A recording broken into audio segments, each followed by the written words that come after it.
Kwe Nindelawasi Cassidy Gallant. I've been reading since I was about 2 years old. I've had a library card, and it just kind of stuck with me. It was a place that I could go to hide, and I could lose myself in a book really easily. So for a long time I was into reading and writing and finding a way to just calm myself down through other people's stories. And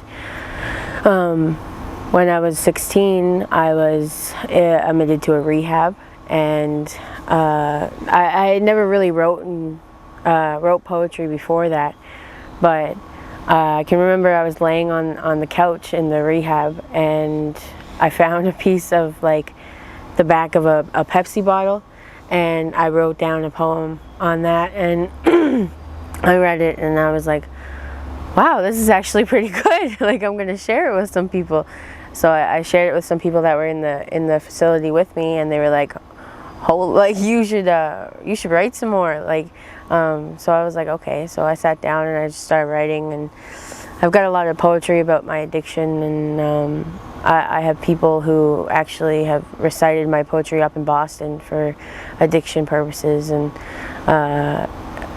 it kind of showed me a new way that I could express myself through like healthy ways, and then it's been my coping mechanism. So anytime that my life gets like to the point where I don't know what to do anymore, I sit down and I write, and it just all kind of comes out, and then I try to, if it's not personal, like, I'll show it to other people to see if I can help somebody else with it, knowing that it helped me.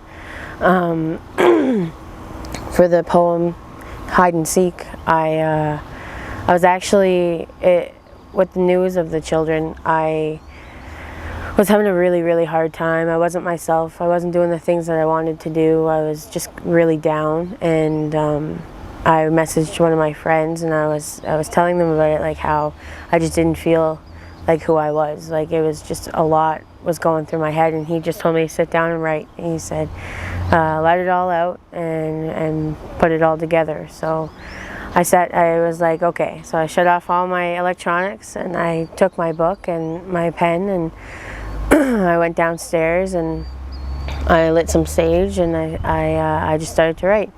And within 10 minutes my poem was done, and I just kind of looked at it and I cried. And the reason that I wrote it the way that I did was because hide and seek is a game for children. Like, it's so innocent and just a thing that you would think that people would have fun with. And I have an 18-month-old daughter, and so it really hit home to know, like, she's here and she can play hide and seek, and these kids have been playing hide and seek for how many years, like, and I cried a lot, but it started my healing journey, I guess. I'm a very undecisive person, and I've always been like that. And while I was in the YES program, it took me about 10 weeks to finally figure out what I wanted to do, and they helped me in finding out like what my strengths are and my weaknesses are, and actually think about like, instead of just finding a job, finding a career that I would actually like to go in when I'm older. Hide and seek.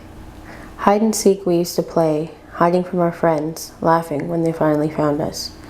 As kids, life was so peaceful. Our hair braided, our skin tanned, our mothers sing to us hand in hand. Knowing we were safe, we were loved, knowing we were home, our ancestors above. Hide and seek, the older kids used to say, as soon as the nuns came out for the day, hiding from the ones who would take us away, crying when they finally found us. Our hair cut, our skin called dirty, the nuns yelled at us, we are unworthy, wishing we could be safe, that we could be loved, wishing we were home with our ancestors above. Hide and seek was the final game we played, buried in the land unspoken of until today. Our hair never grew, our skin faded away, our graves unmarked, hidden in plain sight. What makes them think that this was right? Our families sing to us, hoping we can hear. Our loved ones pray for us, taking away our fear. And as we stand by the older kids up above, they let out a breath. We can all feel the love. It's okay to stop playing dus. And with a pause we all looked, our hearts filled with trust. They did it. They finally found us.